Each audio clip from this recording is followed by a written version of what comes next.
Hello friends, welcome to online classes. मेरा नाम है रजत अग्रहरी। आप लोग का ये जीएस का सेगमेंट है जिसमें हम लोग पॉलिटी इस समय चला रहे हैं। पॉलिटी में हम लोगों ने लास्ट की क्लास में देखा था, संविधान का पार्ट 6 चालू किया था, पार्ट 6 चालू किया था राज्य का विधानमंडल, और हम लोगों ने टॉपिक शुरू किया था राज्य की कार्यपालिका।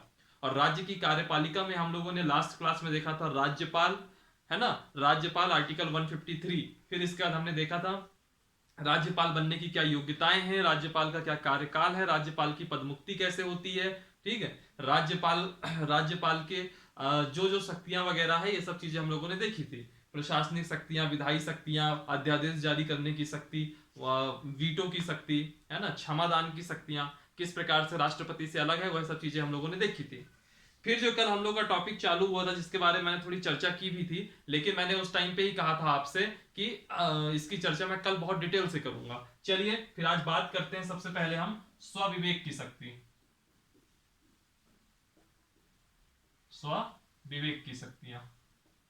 स्वविवेक, जिसको भी हिंदी के बारे में थोड़ा सा भी नॉलेज होगा, अगर इसमें आप स्व अलग कर दो और विवेक अलग कर दो, तो इसका मतलब होता है अपने दिमाग से, अपनी समझ से। मेरा दिमाग क्या कहता है, मेरी समझ क्या कहती है, उसके हिसाब से शक्तियां। ठीक है। इसमें मैं दो आर्टिकल की बात करूंगा जिनकी कल भी मैंने बात की थी। आर्टिकल 163 क्लॉज 1 और आर्टिकल 163 क्लॉज 2। 163 क्लॉज 1 कहता है कि उन मामलों को छोड़कर, मैं थोड़ा सा जल्दी इसलिए भी कर रहा हूं इसको क्योंकि इसको मैंने कल आपको बताया भी था, लेकिन फिर भी मैं पूरे डिटेल से ही आऊंगा। 163 क्लॉज 1 कहता है उन मामलों को छोड़कर, उन मामलों को छोड़कर जिनमें राष्ट्रपति से स्वविवेक से कार्य करने की अपेक्षा की जाती है, स्वविवेक से कार्य करने की अपेक्षा की जाती है,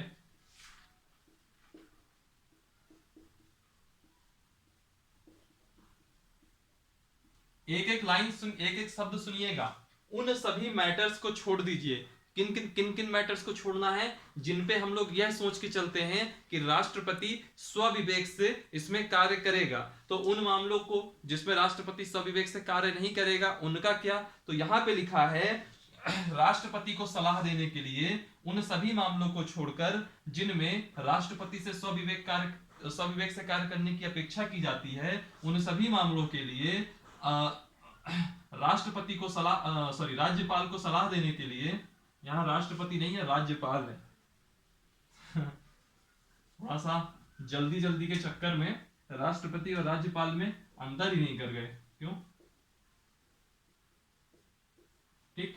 उन मामलों को छोड़कर जिनमें राज्यपाल से स्वविवेक से कार्य करने की अपेक्षा की जाती है, राज्यपाल को सलाह देने के लिए एक मंत्रिपरिषद होगी, सलाह देने को एक मंत्रिपरिषद होगी जिसका प्रमुख सीएम होगा, यानी कि मुख्यमंत्री होगा।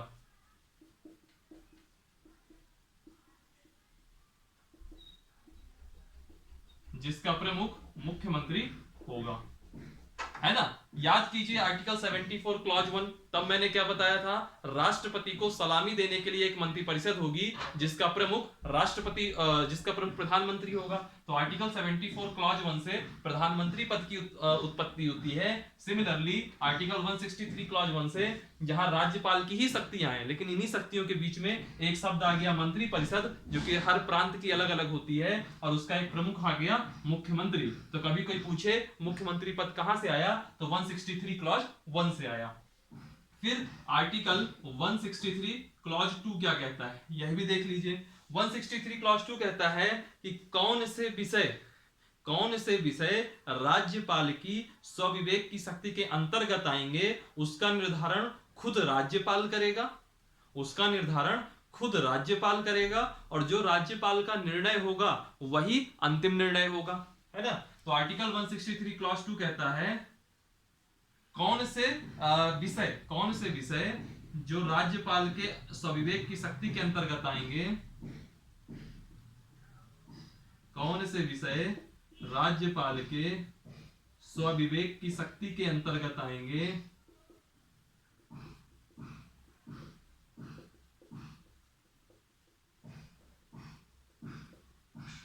कौन से विषय राज्यपाल के स्वविवेक की शक्ति के अंतर्गत आएंगे, उसका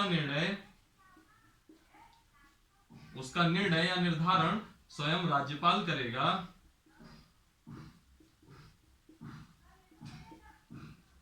तथा इसका निर्णय यानी कि राज्यपाल का निर्णय अंतिम होगा। तो होता क्या है, अक्सर जब राज्यपाल और मुख्यमंत्री के बीच में खटपट होती है, उस खटपट के बीच के लिए सबसे महत्वपूर्ण और जिम्मेदार आर्टिकल यही है।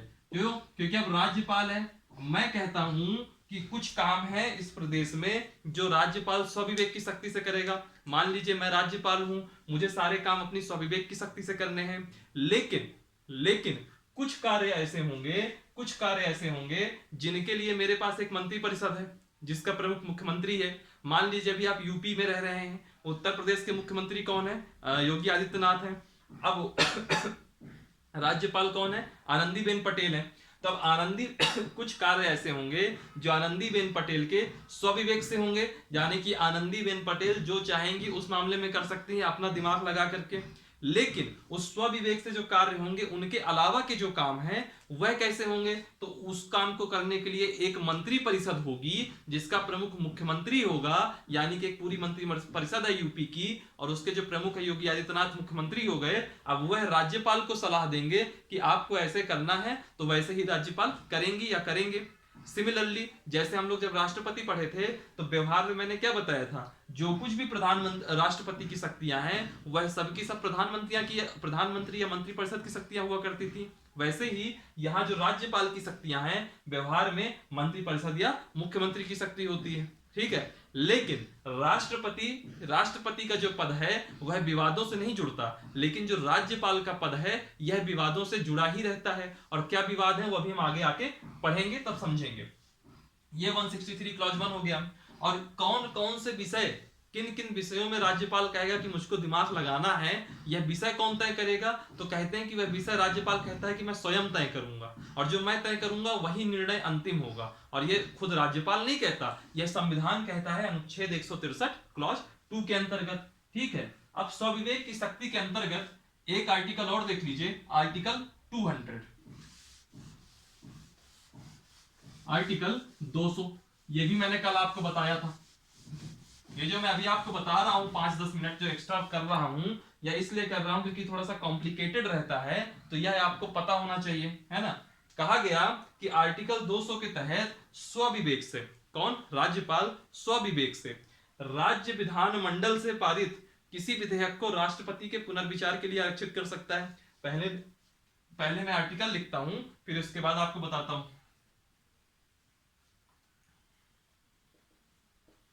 आर्टिकल 200 के तहत राज्यपाल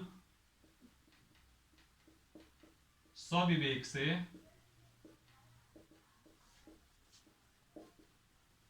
राज्य विधानमंडल द्वारा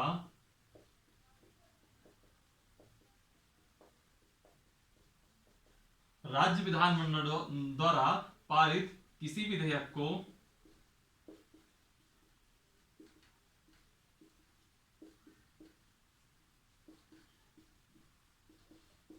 पुनर्विचार हेतु, किसी विधेयक को राष्ट्रपति के पुनर्विचार हेतु आरक्षित कर सकता है।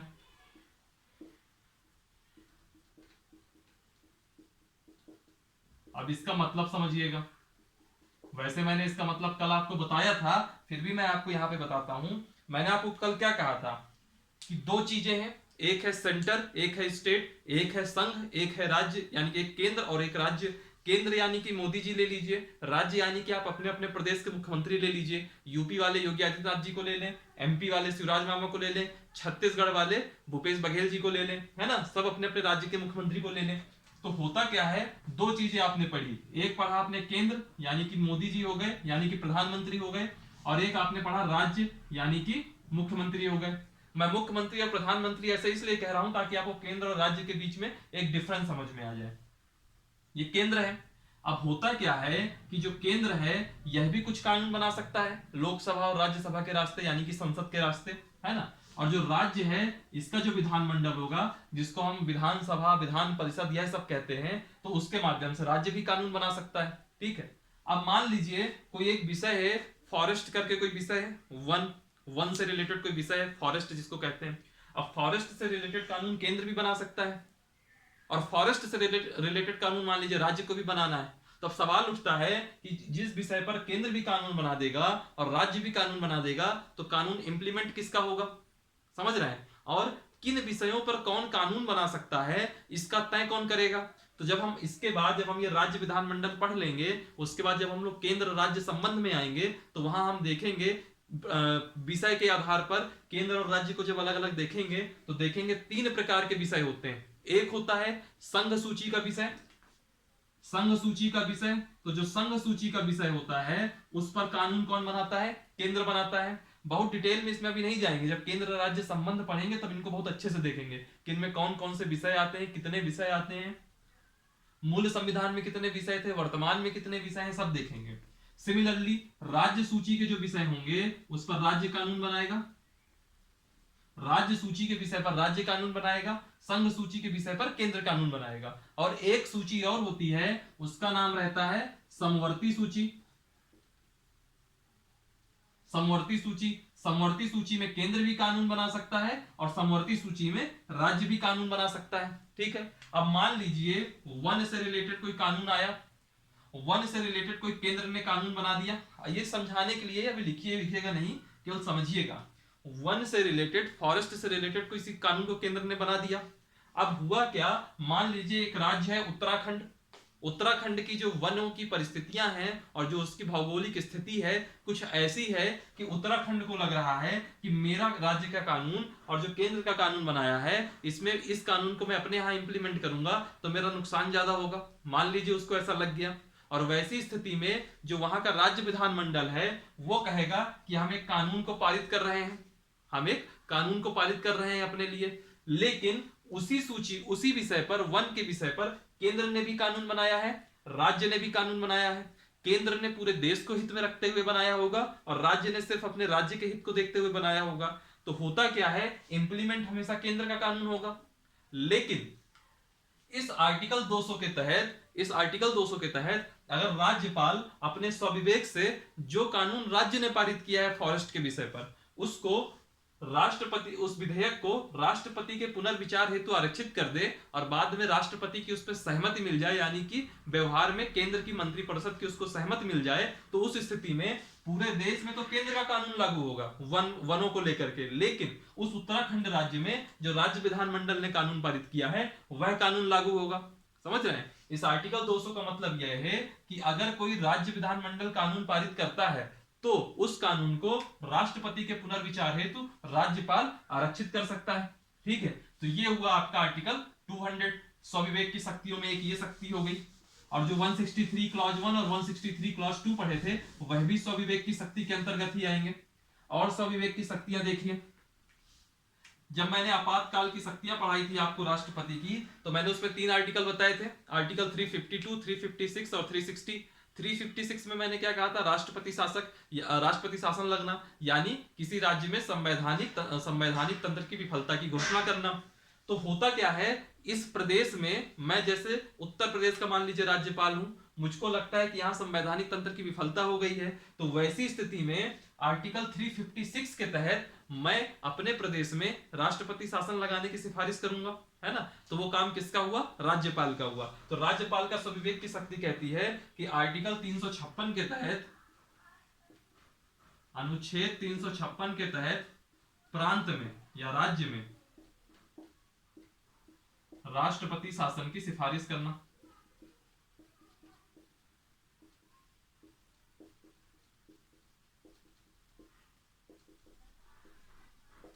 यह भी आपका स्वविवेक की शक्तियों के अंतर्गत आएंगे। और ये सब किसकी है, राज्यपाल की स्वविवेक की शक्ति हम देख रहे हैं। फिर एक तीसरा पॉइंट देखिए, अब मान लीजिए ये राष्ट्रपति शासन लग गया। अब यह राष्ट्रपति शासन आपके प्रदेश में लग गया, तो राष्ट्रपति शासन का मतलब क्या हुआ कि अब मंत्रिपरिषद तो कोई कार्य नहीं कर रही होगी। मंत्रिपरिषद तो एक प्रकार से जो एक्टिव थी, अब उसको एक प्रकार से इनएक्टिव कर दिया गया। अब वह सक्रिय की जगह निष्क्रिय भूमिका में आ गई, है ना। मंत्रिपरिषद भंग हो जाएगी, नहीं हो जाएगी, यह सब चीजें हमने तब बात की थी, अच्छे से बात की थी। तब हमने एसआर बम्बई केस भी पढ़ा था बहुत डिटेल से। अगर आपको याद नहीं हो तो प्लेलिस्ट में जाइएगा पॉलिटी की, हमारे चैनल में जब प्लेलिस्ट होंगी वहां पॉलिटी में जाएंगे तो वहां राष्ट्रपति की आपातकालीन शक्तियों करके पूरा लेक्चर होगा, उसमें जरूर देखिएगा। तो होता क्या है ऐसी स्थिति में मंत्री परिषद से स्वतंत्र होकर के, क्योंकि अब राष्ट्रपति शासन लग गया तो अभी जो मंत्री परिषद है वो हम उससे स्वतंत्र हो गए, राज्यपाल। अब राज्यपाल ही पूरे प्रदेश का कार्यभार संभालेगा, राज्यपाल ही राष्ट्रपति के प्रतिनिधि के रूप में पूरे प्रदेश का कार्यभार कौन संभालेगा? राज्यपाल। और राज्यपाल जो भी कार्य करेगा सब अपने स्वविवेक की शक्ति पर करेगा। तो स्वविवेक की शक्तियों के अंतर्गत तीसरा पार्ट आता है कि प्रांत में जब राष्ट्रपति शासन लगे, जब प्रांत या स्टेट में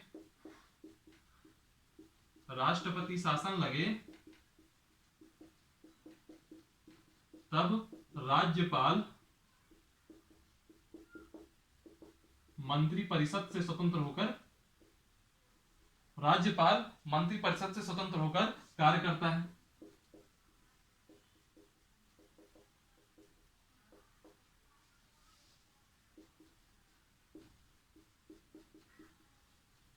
ठीक, मंत्री परिषद से स्वतंत्र होकर कार्य करता है। यह 300 विवेक की शक्तियां हुई। चौथा देखिएगा क्या होता है, कुछ राज्यों के राज्यपाल, भले ही आपके प्रदेश में राष्ट्रपति शासन ना लगाओ, ठीक है, नॉर्मल परिस्थितियां हैं, बावजूद इसके कुछ राज्यों के राज्यपाल को कुछ ऐसी शक्तियां दी गई हैं कि उस प्रदेश के कुछ मामलों में वह मंत्री परिषद से स्वतंत्र होकर के निर्णय ले सकता है। देखिएगा मैं क्या कहना चाह रहा हूं। चौथा पॉइंट है, कुछ राज्यों के राज्यपाल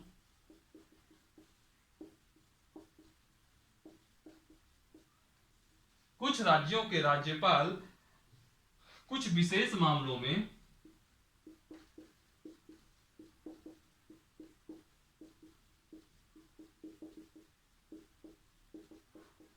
मंत्री परिषद से स्वतंत्र होकर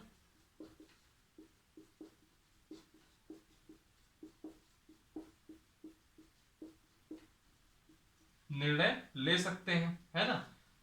क्या होता है, कुछ राज्य हैं जैसे महाराष्ट्र हो गया, गुजरात हो गया, नागालैंड हो गया, सिक्किम हो गया, मणिपुर हो गया, असम हो गया, आंध्र प्रदेश हो गया, है ना। इन राज्यों में क्या है, जो इसके जो राज्यपाल होते हैं, इन राज्यपालों को कुछ विशेष शक्तियां दी गई हैं। इनको कहा जाता है राज्यों का विशेष उपबंध करके एक टॉपिक होगा जिसको भी हम लोग बाद में देखेंगे पूरा चैप्टर वाइज। यहां सिर्फ समझने की बात है कि कुछ राज्यों के राज्यपाल, उनको क्या कहा गया, कुछ मामलों में, जैसे नॉर्थ ईस्ट में गए तो कुछ जनजातीय मामलों में अगर उनको कोई विशेष उपबंध, कुछ ऐसा कुछ फैसला लेना है तो राज्यपाल को मंत्री परिषद से सलाह लेने की आवश्यकता नहीं है। मंत्री परिषद से फ्री होकर के कुछ विषय पर वह अपना काम कर सकता है या कुछ अपना डिसीजन ले सकता है। तो वही कहा गया कि कुछ राज्यों के राज्यपाल कुछ विशेष मामलों में, ऐसा नहीं कि हम हर मामले में अब राज्यपाल की चलेगी, कुछ सेलेक्टेड मैटर्स होंगे जो राज्यों के विशेष उपबंध करके टॉपिक होंगे, वहां हम सारे मैटर्स भी देखेंगे हर राज्य से संबंधित, ठीक है।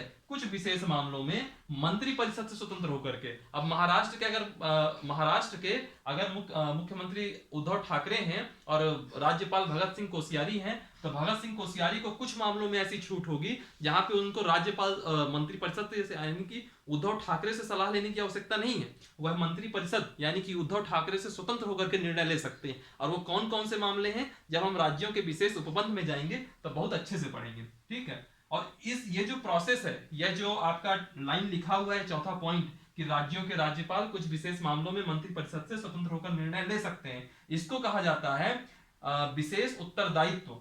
इसे स्पेशल रिस्पॉन्सिबिलिटी या विशेष उत्तरदायित्व कहते हैं।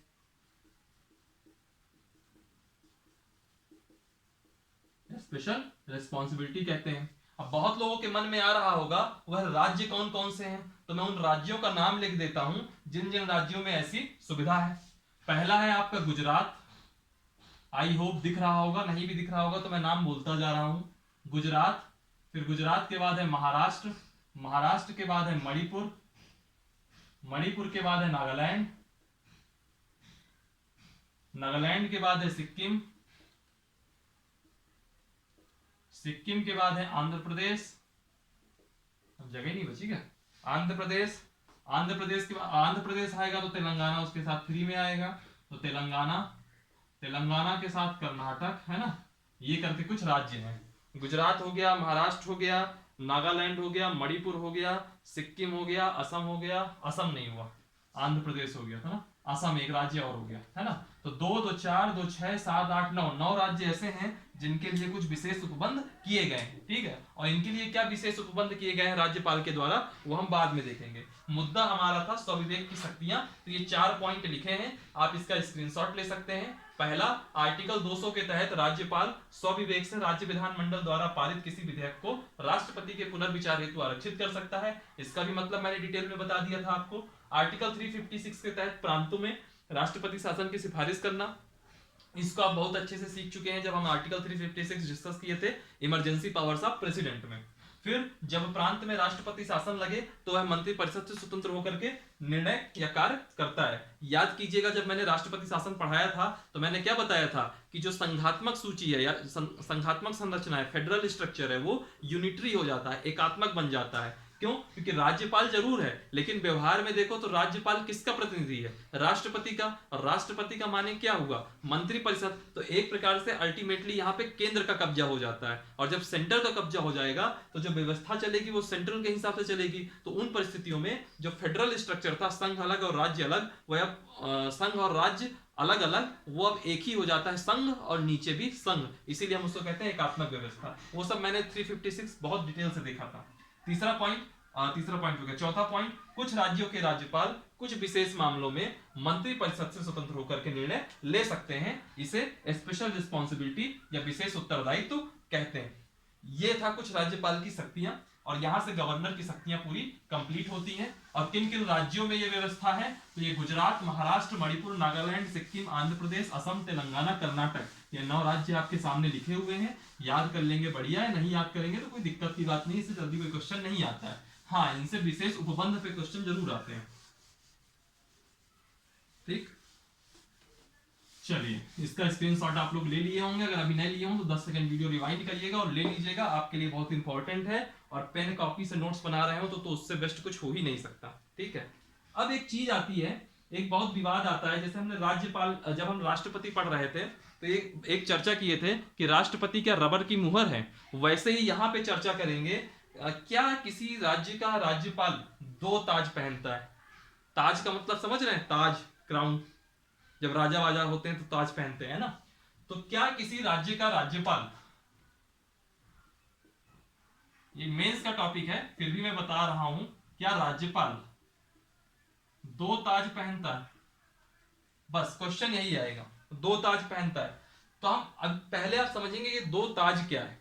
ठीक है, 2 ताज है, 2 ताज है। एक है राज्य का संवैधानिक प्रमुख है, अगर किसी भी राज्य का वह राज्यपाल है तो उस राज्य का क्या होगा, वह संवैधानिक प्रमुख होगा। जब भी आप सरकारी कार्यक्रम देख रहे होंगे तो राज्यपाल का नाम मुख्यमंत्री से पहले लिया जाता है। ठीक है, राज्यपाल ही राज्य का संवैधानिक प्रमुख है। और दूसरा पॉइंट देखिएगा, वही व्यक्ति राज्य का तो संवैधानिक प्रमुख है ही, साथ ही केंद्र के प्रतिनिधित्व की भूमिका, केंद्र के प्रतिनिधि की भूमिका में भी रहता है। यानी कि जो सेंट्रल गवर्नमेंट होगी, केंद्र में सरकार होगी, उसके प्रतिनिधि की भूमिका में रहता है, केंद्र के प्रतिनिधि की भूमिका। अब होता क्या है, इसमें एक विवाद कब होता है, मान लीजिए सेंट्रल में भी बीजेपी की सरकार है, मान क्या लीजिए है, कई सारे राज्यों में भी बीजेपी की सरकार है। तो जिन मामलों में, जिन राज्यों में बीजेपी की सरकार होगी उन राज्यों में तो टसल नहीं होगा, लड़ाई झगड़ा नहीं होगा। लेकिन जिन मामलों में स्टेट में बीजेपी की सरकार नहीं होगी, गैर भाजपा सरकारें होंगी, कहने का मतलब यह है कि केंद्र में अगर किसी दूसरे पार्टी की सत्ता है, राज्य में किसी दूसरे पार्टी की सत्ता है, तो अक्सर यह राज्यपाल विवादों में आ जाते हैं, अक्सर राज्यपाल विवादों में आ ही जाते हैं। ठीक है, बहरहाल अभी हम बात कर रहे हैं राज्यपाल के 2 ताज की। तो 2 ताज का मतलब क्या होता है कि वह राज्य का भी कॉन्स्टिट्यूशनल चीफ है, संवैधानिक प्रमुख है, साथ ही वह उसी टाइम पे केंद्र के प्रतिनिधि की भी भूमिका निभाता है। केंद्र के प्रतिनिधि की भूमिका कैसे कह सकते हैं, तो केंद्र के प्रतिनिधि की भूमिका में वह केंद्र के पक्ष में कैसे हो जाता है, उसके लिए इसको संविधान ने स्वविवेक की शक्तियां दी हैं। और स्वविवेक की शक्तियों का यह ऐसा दुरुपयोग करता है कि कई बार ऐसा लगता है कि यह जो विपक्षी पार्टी की अगर सरकार होगी तो उन परिस्थितियों में सिर्फ और सिर्फ उनको परेशान करने के उद्देश्य से कर रहा है, ऐसा भी कई बार महसूस हो जाता है। और राज्य का संवैधानिक प्रमुख कैसे? राज्य का संवैधानिक प्रमुख का मतलब क्या हुआ कि आर्टिकल 163 क्लॉज 1 कहता है कि मंत्रिपरिषद की सलाह से कार्य करेगा, है ना। इसलिए कहा जाता है, अब जैसे मंत्रिपरिषद की सलाह से कार्य करना, यानी कि मान लीजिए सत्र बुलाना है, मान लीजिए सेशन बुलाना है पार्लियामेंट विधानसभा का, या फिर मान लीजिए सत्र बुलाना है, सत्र को खत्म करना है, किसी मंत्री की नियुक्ति करना है ना। यह सब काम किससे कर रहा होगा? मुख्यमंत्री से सलाह लेके, यानी कि मंत्रिपरिषद से सलाह लेकर के। तो उस परिस्थिति में तो ये राज्य का संवैधानिक प्रमुख है, लेकिन जब वह स्वविवेक की शक्तियों का इस्तेमाल करने लगता है उस समय यह केंद्र के प्रतिनिधि की भूमिका में आ जाता है। और इसी वजह से कहा जाता है कि राज्यपाल हमारा, किसी भी राज्य का राज्यपाल 2 ताज पहनता है।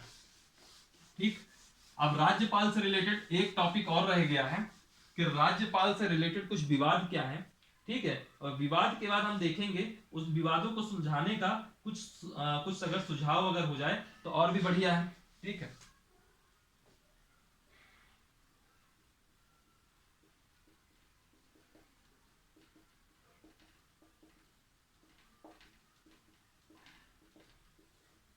राज्यपाल पद संबंधी विवाद। राज्यपाल के पद को लेकर के विवाद कई तरीके के हैं। ये मेंस का टॉपिक है, मैं सिर्फ आपको हाईलाइट करूंगा और डिस्कस करूंगा, पूरा लिखने नहीं बैठूंगा। जैसा कि मैं जो भी मेंस का टॉपिक होता है उसको मैं कभी भी स्किप नहीं करता, लेकिन उसको मैं उतना डिटेल में भी नहीं जाता जो कि आपकी क्लास को बहुत ज्यादा लेंदी कर दे। राज्यपाल पद संबंधी विवाद, एक तो आपने देख ही लिया, मैंने पहले भी बताया था कि राष्ट्रपति शासन को लगाने के लिए, राष्ट्रपति शासन लगाने की सिफारिश को लेकर के हमेशा राज्य और जो राज्य की मंत्रिपरिषद होगी और जो राज्यपाल होगा उसके बीच में एक टसल आएगी और राज्यपाल का जो पद है वह विवाद के घेरे में आ जाएगा। तो राज्यपाल पद संबंधी विवाद पहला क्या है? आर्टिकल 356 के तहत राष्ट्रपति शासन की सिफारिश करना। आर्टिकल 356 के तहत राष्ट्रपति शासन की सिफारिश करना।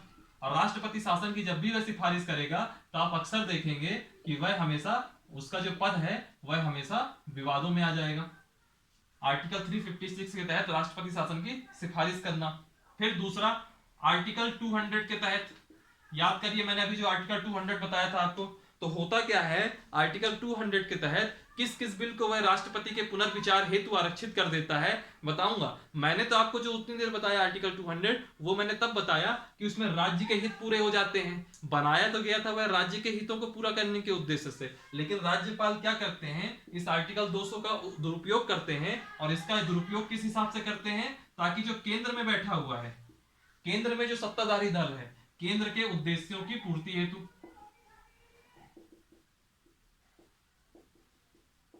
संविधान निर्माताओं ने इस आर्टिकल 200 को इसलिए बनाया होगा कि कभी अगर ऐसा हो जाए कि राज्य को कोई स्पेशल ट्रीटमेंट चाहिए और यह केंद्र को भी लग रहा है कि स्पेशल ट्रीटमेंट सिर्फ इस राज्य को चाहिए और बाकी पूरे देश के लिए वैसा ही कानून होना चाहिए, तो वैसी परिस्थितियों में राज्य विधानमंडल अपने यहां से एक कानून पारित करेगा। और अगर राष्ट्रपति के पुनर्विचार हेतु यहां से आरक्षित कर दिया गया और राष्ट्रपति यानी कि व्यवहार में केंद्रीय मंत्रिपरिषद की परमिशन मिल गई, वैसी स्थिति में उस राज्य में वह कानून इंप्लीमेंट हो जाएगा और बाकी पूरे देश में केंद्र का कानून इंप्लीमेंट रहेगा, ये जो कि मैंने अभी बिल्कुल डिटेल से आपको थोड़ी देर पहले बताया था। लेकिन होता क्या है, राज्यपाल इस आर्टिकल का दुरुपयोग करते हैं और उस दुरुपयोग का उद्देश्य किस लिए करते हैं? केंद्र के उद्देश्यों की पूर्ति हुई। केंद्र में जो सत्ताधारी दल है, जैसे मान लीजिए इस समय केंद्र में बीजेपी है, स्टेट में गवर्नमेंट कांग्रेस की है, तो इस आर्टिकल 200 का दुरुपयोग राज्यपाल किस हिसाब से करेंगे? उस हिसाब से करेंगे कि जो केंद्र है यानी कि जो बीजेपी सत्ताधारी दल केंद्र की है उसके उद्देश्यों की कैसे पूर्ति हो। ठीक है, फिर एक इनका विवाद कभी कब आता है? जब विधानसभा में किसी एक पार्टी को पूर्ण बहुमत ना हो, विधानसभा में किसी को फुल मेजॉरिटी ना हो। बताता हूं कैसे। अभी हाल का मुद्दा उठा लीजिए आप, महाराष्ट्र में अभी तो फिलहाल में उद्धव ठाकरे मुख्यमंत्री हैं। महाराष्ट्र में हुआ क्या था, महाराष्ट्र में 2 दल आए थे चुनाव लड़ने, 2 गठबंधन आए थे चुनाव लड़ने। एक गठबंधन था एनडीए और एक गठबंधन था यूपीए। एनडीए में कौन था? एनडीए में बीजेपी थी और शिवसेना थी। ठीक, और यूपीए में कौन कौन था? यूपीए में आपकी कांग्रेस थी और आपकी एनसीपी थी। यह गठबंधन फुल मेजॉरिटी से जीत गया। यह गठबंधन फुल मेजोरिटी से जीत गया, अच्छी खासी सीटें आई दोनों की मिला के, और इसमें सबसे बड़ी पार्टी कौन बनी थी? ये बीजेपी पड़ी थी। यह गठबंधन ने भी कुछ सीटें हासिल करी, लेकिन इनकी स्थिति, इनकी परफॉर्मेंस बहुत अच्छी नहीं थी। यह भी डबल डिजिट में थे, यह भी डबल डिजिट में थे, यह भी डबल डिजिट में थे, और बीजेपी आपकी 3 डिजिट में पहुंच गई, है ना। लेकिन बाद में क्या हुआ कि बीजेपी और शिवसेना के बीच में मुख्यमंत्री पद को लेकर के विवाद हो गया। शिवसेना कहती है, संजय राउत जी कहते थे अगला मुख्यमंत्री तो शिवसेना से ही होगा, है ना, और बीजेपी कहती थी कि नहीं, हमारा मुख्यमंत्री देवेंद्र फडणवीस थे तो वही रहेंगे। इस मुद्दे को लेकर के दोनों के बीच में कुछ वाद विवाद हुआ, या जो भी कहिए आप, टकराव की स्थिति कहिए, वो पॉलिटिक्स है, हमको उसमें नहीं जाना, हमको चीज समझनी है जो हमारे टॉपिक से रिलेट कर रहा है। तो ऐसी स्थिति में क्या हुआ, बीच में कुछ ऐसी सिचुएशन बन गई कि ये बीजेपी है, ये कांग्रेस और प्लस एनसीपी यानी कि यूपीए हो गई, और जो शिवसेना है वह बीजेपी से अलग हो गई। अलग हुई, अभी यूपीए में शामिल नहीं हुई, लेकिन एक दिन आपने सुबह सुबह अगर किसी ने न्यूज खोली होगी 7-8 बजे, तो देखा होगा कि सुबह सुबह तड़के वहां पे बीच में अभी एक प्रकार से राष्ट्रपति शासन लगा दिया गया, और राष्ट्रपति शासन लगाने के बाद सुबह सुबह तड़के देखा गया कि जो भगत सिंह कोश्यारी वहां के राज्यपाल हैं, वह देवेंद्र फडणवीस बीजेपी के, उनको मुख्यमंत्री पद की शपथ दिला रहे हैं, और एनसीपी के थे एक नेता अजीत पवार, उनको वह उप मुख्यमंत्री पद की शपथ दिला रहे हैं सुबह सुबह ही, है ना। तो वैसी परिस्थितियों में क्या हुआ, मतलब अगर आपकी, देखिए वो समझ में ही आ रहा है कि एक प्रकार से कोई कुछ ना कुछ गलत काम हुआ है, क्योंकि कोई भी राज्यपाल ऐसा थोड़ी ना होगा कि हम जाएं खटखटाएं दरवाजा सुबह सुबह 4 बजे, वो कह दे अरे आगे भैया चलो शपथ दिला दें, ऐसा तो होता नहीं है। थोड़ा तो एक टाइम तो होता है, आप ये भी कह सकते हो कि वो तो उनकी इच्छा है, लेकिन व्यवहार में लोगों की नजर में क्या फर्स्ट इंप्रेशन पड़ रहा है, आप उसकी बात करिए। फर्स्ट इंप्रेशन तो यही पड़ गया ना कि बीजेपी ने गलत किया, वहां पे कुछ सत्ताधारी दल ने अपने केंद्र में होने का फायदा उठाया। आपने राष्ट्रपति शासन इतनी जल्दी हटा कैसे दिया, उसका भी एक उपबंध है ना, वो बहुत खास उपबंध है, आगे हम लोग उसको भी चर्चा करेंगे कि इतनी आसानी से कैसे हट गया। ठीक है, वो बहुत अच्छा टॉपिक है। महाराष्ट्र का जो वो पॉलिटिकल सिनारियो था, वो एक बहुत अच्छा केस स्टडी भी है। तो होता क्या है, जब विधानसभा में किसी को पूर्ण बहुमत नहीं है, बीजेपी को भी अकेले पूर्ण बहुमत नहीं है, शिवसेना को भी अकेले पूर्ण बहुमत नहीं है, और कांग्रेस और एनसीपी को भी एक साथ गठबंधन करके पूर्ण बहुमत नहीं है, तो वैसी स्थिति में भगत सिंह कोश्यारी यानी कि जो राज्यपाल थे, उनका जो पद है वह विवाद में आ गया। क्यों विवाद में आ गया? क्योंकि फिर वो कुछ ना कुछ चाल वाल होगी, और वैसी स्थिति में जो राज्यपाल होगा वह उसी पार्टी का साथ देगा जिस पार्टी की केंद्र में सरकार होगी। क्यों? क्योंकि उसको नियुक्ति भी केंद्र द्वारा ही मिली है। समझ रहे हैं बात को? इसलिए ये पद हमेशा विवाद में आ जाता है। फिर अगला पॉइंट देखिए, कई बार क्या होता है, बहुमत परीक्षण किए बिना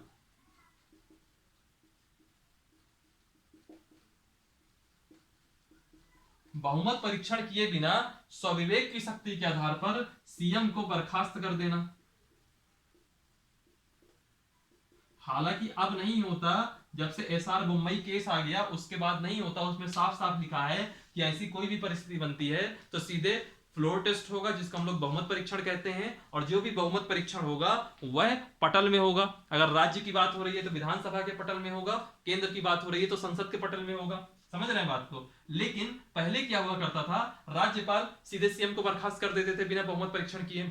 अक्सर जब कांग्रेस पार्टी की सरकार हुआ करती थी तो अक्सर इंदिरा गांधी वगैरह के समय में इस राज्य का मुख्यमंत्री दूसरी पार्टी का है, बर्खास्त कर दो, ये दूसरी पार्टी के हैं, बर्खास्त कर दो, है ना। एनटी रामाराव, एमजीआर, जब तमिलनाडु वगैरह की राजनीति, जो साउथ की राजनीति होती थी, वहां पे जब भी गैर कांग्रेसी सरकार बनती थी, ये लोग अक्सर उसको किसी मुद्दे को आधार बना करके थोड़ा दिन चलती थी और ये बर्खास्त कर देते थे।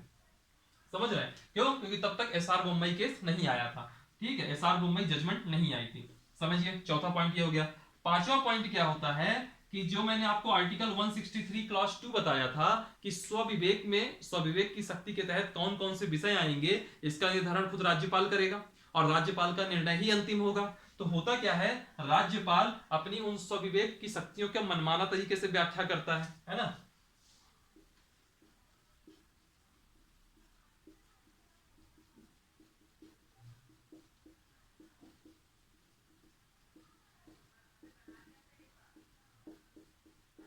स्वविवेक की शक्तियों की मनमाने तरीके से व्याख्या करना।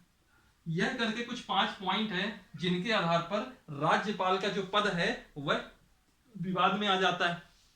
फिर बात होती है, अगर राज्यपाल का पद यहां विवाद में आता है तो इस विवाद के समाधान के भी कुछ सुझाव होंगे, तो हम कहेंगे बिल्कुल है, कुछ सुझाव भी हैं, उन सुझावों को देख लेते हैं। सुझाव भी वैसे मेंस का टॉपिक है, फिर भी मैं आपको थोड़ा बहुत बता देता हूं, राज्यपाल का टॉपिक इसके बाद खत्म हो जाएगा, ठीक है। तो कुछ सुझाव भी देख लीजिए। सुझाव मैं सिर्फ आपको बताता जाता हूं, ओरली बता देता हूं, सिर्फ बात करने के चक्कर में, ठीक है, बात करते करते ही उसके सुझाव हो जाएंगे। कहा गया कि जो राज्यपाल की नियुक्ति है और जो पदमुक्ति है उसकी प्रक्रिया में सुधार किया जाए। राज्यपाल की जो नियुक्ति होती है और जो पदमुक्ति होती है उसकी प्रक्रिया में सुधार किया जाए। अभी नियुक्ति कैसे है कि राष्ट्रपति जिसको चाहे मंत्रिपरिषद की सलाह पर उसको वो नियुक्त कर देता है, और पदमुक्ति क्या है, उसका कोई फिक्स है तो वैसे कार्यकाल उसका 5 साल, लेकिन अगर 5 साल के पहले ही राज्यपाल को लग जाए, फॉर एग्जाम्पल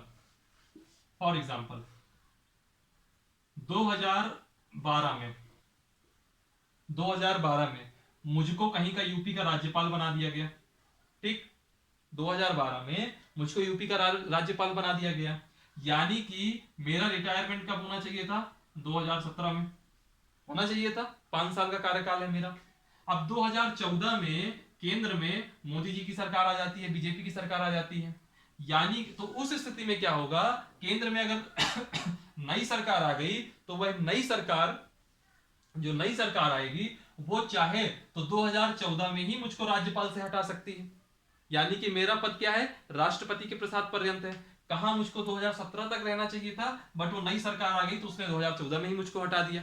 समझ रहे हैं मेरी बात को? तो इससे क्या होता है कि जो राज्यपाल का पद है वह हमेशा दबाव में रहता है। जब किसी व्यक्ति के कार्यकाल की सुनिश्चितता ही नहीं रहेगी तो वैसी स्थिति में वह व्यक्ति हमेशा दबाव में कार्य करेगा, और जब दबाव में कार्य करेगा तो हमेशा विवादों में रहेगा, है ना। तो होता क्या, कहा गया पहला पॉइंट इसमें विवाद के लिए, विवाद सुलझाने के लिए, कि राज्यपाल की जो नियुक्ति है और जो पदमुक्ति है उसकी प्रक्रिया में सुधार किया जाए।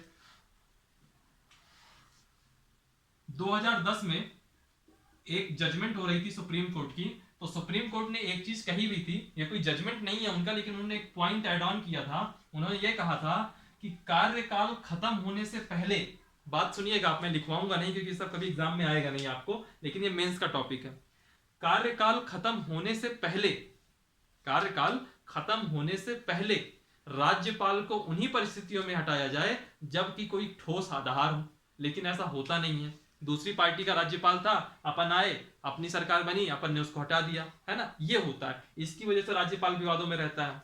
दूसरा कहा गया कि केंद्र में जो सत्ताधारी दल है, जैसे भगत सिंह कोश्यारी बीजेपी के नेता, यूपी की राज्यपाल आनंदीबेन पटेल यूपी की नेता, बीजेपी की नेता, और इसके पहले भी जब कांग्रेस पार्टी की सरकार की थी तो हर राज्य के जो राज्यपाल थे वो कांग्रेस पार्टी के नेता रहे होंगे, है ना। तो होता क्या है, कहा गया कि जिस भी पार्टी की केंद्र में सरकार हो, यानी कि जो केंद्र में जो सत्ताधारी दल है उससे संबंधित किसी व्यक्ति को राज्यपाल नहीं बनाना चाहिए। केंद्र में सत्ताधारी दल से संबंधित किसी व्यक्ति को राज्यपाल नहीं बनाना चाहिए। और इस चीज की अनुशंसा एक कमीशन था, सरकारी आयोग, इसने केंद्र राज्य संबंध में अपनी एक रिपोर्ट पेश करी थी इसने, तो सरकारी आयोग ने भी अपनी उस रिपोर्ट पे एक अनुशंसा की थी कि जो केंद्र का सत्ताधारी दल है उससे संबंधित किसी व्यक्ति को राज्यपाल नहीं नियुक्त किया जाना चाहिए। फिर एक तीसरा पॉइंट है इसमें कि जो सक्रिय राजनीति में, मान लीजिए कि मैं अगर हूं भी किसी पार्टी से, तो या कुछ भी ऐसा कोई संबंध भी है या मेरी विचारधारा उससे थोड़ा मैच भी करती है, तब भी चलिए ठीक है, चल भी जाएगा एक बार। लेकिन अगर मैं कभी एक्टिव पॉलिटिक्स में रहा हूं तो मुझको कभी भी राज्यपाल नहीं बनाना चाहिए। जैसे कलराज मिश्रा हैं, कल्याण सिंह है ना, यह सब कभी ना कभी एक्टिव पॉलिटिक्स में रहे। आनंदीबेन पटेल है, गुजरात की पूर्व मुख्यमंत्री रही, है ना। तो ये सब क्या है, कभी ना कभी एक्टिव पॉलिटिक्स में रहे, सक्रिय राजनीति में रहे, तो ऐसे व्यक्तियों को भी राज्यपाल नहीं बनाना चाहिए। और कुछ समाधान दिए गए कि क्या होता है, देखिए मेरी बात सुनिएगा। यूपी में अभी सब कुछ एक समान शासन चल रहा है, ठीक है, बहुत अच्छे से शासन चल रहा है। सिमिलरली पंजाब में भी सब कुछ मान लीजिए कि बराबर चल रहा है। सिमिलरली केरल में भी सब कुछ मान लीजिए सही चल रहा है। छत्तीसगढ़ में सब कुछ सही चल रहा है। तो जब नॉर्मल शासन चल रहा है, शासन जब बिल्कुल नॉर्मल है, तो राज्यपाल का कार्य जो उत्तर प्रदेश में होगा वही कार्य तो पंजाब में भी होगा, वही कार्य तो उसका छत्तीसगढ़ में भी होगा, वही कार्य उसका आंध्र प्रदेश में भी होगा। यानी कि राज्यपाल के कार्य तो सामान्य प्रक्रिया में समान है। अगर एक जनरल मतलब एक बिल्कुल नॉर्मल सिचुएशन है तो नॉर्मल सिचुएशन में सभी राज्यपालों का एक समान काम होगा, है ना। तो वैसी स्थिति में हर राज्यपाल के लिए एक इंस्ट्रूमेंट्स ऑफ इंस्ट्रक्शंस, कुछ एक इंस्ट्रक्शंस की लिस्ट होनी चाहिए कि आपको ऐसे ऐसे काम करना है। तो ऐसी स्थिति में क्या होता है कि भले ही चाहे प्रदेश में सरकार दूसरी पार्टी की हो, केंद्र में सरकार दूसरी पार्टी की हो, अगर एक उसके पास एक इंस्ट्रक्शन की लिस्ट रहेगी तो राज्यपाल उसी इंस्ट्रक्शन से काम करेगा, तो वैसी स्थितियों में गतिरोध नहीं उत्पन्न होगा और राज्यपाल का पद विवादों में नहीं आएगा। ठीक है। और एक पॉइंट, जो राज्यपाल की स्वविवेक की शक्तियां हैं, आर्टिकल 163 क्लॉज 2 जो कहता है कि राज्यपाल के स्वविवेक की शक्तियों का निर्धारण स्वयं राज्यपाल करेगा और उसका निर्णय अंतिम होगा। तो होता क्या है, जो ये स्वविवेक की शक्तियां हैं राज्यपाल की, इनको बहुत अच्छे से परिभाषित किया जाना चाहिए, डिफाइन किया जाना चाहिए। तो ऐसी परिस्थिति में क्या होगा कि जो राज्यपाल के पद में जो स्वविवेक की शक्तियों को लेकर के विवाद उठते हैं वह विवाद खत्म हो जाएंगे और वैसी स्थिति में राज्यपाल का पद विवादों से समाधान की ओर निकलेगा और विवाद उसके सुलझेंगे। ठीक है। तो कुछ ऐसे करके कुछ पॉइंट थे जो सुझाव थे विवाद सुलझाने के लिए। ठीक है। यहां से आपका ये टॉपिक खत्म होता है। और एक चीज और याद रखिएगा, जब मैंने अटॉर्नी जनरल ऑफ इंडिया बताया था तब मैंने आपको महाधिवक्ता बताया था। महाधिवक्ता, इससे एक ही क्वेश्चन आपसे आएगा कि राज्य का जो महाधिवक्ता होगा इस पद की व्याख्या किस अनुच्छेद में हुई है, तो यह संविधान के आर्टिकल 165 में हुई है। ठीक है। वह 76 में हुआ था अटॉर्नी जनरल ऑफ इंडिया और महाधिवक्ता आपका 165 में है। ठीक है। आज की क्लास के लिए इतना ही रखते हैं। अब अगली क्लास जब हम लोग की आएगी तो हम लोग पढ़ेंगे राज्य विधानमंडल। जैसे पहले हम लोगों ने क्या पढ़ा था, राष्ट्रपति, राष्ट्रपति के बाद हम लोगों ने क्या समझा था, राष्ट्रपति के बाद संसद समझी थी, वैसे ही यहां हमने क्या पढ़ा, राज्यपाल। अब राज्यपाल के बाद हम पढ़ेंगे जिसको हम संसद कहते थे वहां, यहां इसको हम कहेंगे स्टेट लेजिस्लेचर, यानी कि राज्य विधानमंडल। ठीक है। उसके अंदर कुछ राज्यों में विधानसभा होती है, कुछ राज्यों में विधानसभा और विधान परिषद दोनों होती है। यह होता कैसा है, इनकी स्ट्रेंथ कितनी होती है, कितने मैक्सिमम कितने मिनिमम मेंबर होते हैं, और इससे रिलेटेड लेकर के जो भी विवाद है वह सब चीजें हम लोग आपको बहुत डिटेल से समझाएंगे अगली क्लास में। आज की क्लास यहीं तक रखते हैं। ठीक है। आप लोग वीडियो को लाइक करिए, कमेंट करिए, चैनल को सब्सक्राइब कीजिए। इसकी जो वीडियो के लिंक है अपने सारे फ्रेंड्स वगैरह को शेयर कीजिए ताकि सब्सक्राइबर भी और बढ़े, है ना। और वीडियो को जो शुरू से देखा करिए तो अंत तक देखा करिए ताकि आपको पूरा लेक्चर और उस टॉपिक से रिलेटेड जितने भी डायमेंशंस हैं सब आपको समझ में आ जाए। और वीडियो के डिस्क्रिप्शन बॉक्स में कुछ लिंक दी गई होंगी, उन लिंक को आप लोग फॉलो कर सकते हैं। उसमें टेलीग्राम होगा, फेसबुक होगा, इंस्टाग्राम होगा, उसको आप लोग फॉलो कीजिए। खास तौर पर आप टेलीग्राम को जरूर ज्वाइन कीजिएगा। टेलीग्राम आपके लिए बहुत ही ज्यादा बेनिफिशियल है। उसमें करंट का मटेरियल, पीडीएफ फाइल वगैरह बहुत ही अच्छी क्वालिटी की आती है। ठीक है। वो आपके लिए इंपॉर्टेंट है। चलिए फिर आज की क्लास को यहीं खत्म करते हैं। आप लोग हंसते रहिए और पढ़ते रहिए। और thank you for watching. Thank you so much.